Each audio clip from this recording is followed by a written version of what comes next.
بسم اللہ الرحمن الرحیم۔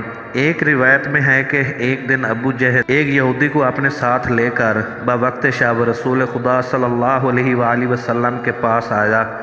اے محمد ابن عبداللہ، اس وقت کوئی معجزہ ہم کو دکھاؤ۔ آپ صلی اللہ علیہ وآلہ وسلم نے فرمایا، کہو کیا معجزہ دیکھنا چاہتے ہو؟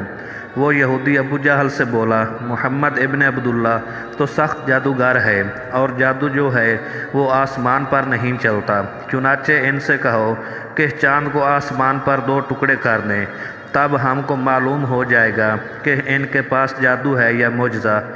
پس ابو جہل کے کہنے سے آن حضرت صلی اللہ علیہ وآلہ وسلم نے شہادت کی انگلی اٹھا کر چاند کی طرف اشارہ کیا تو اسی وقت چاند شق ہو گیا۔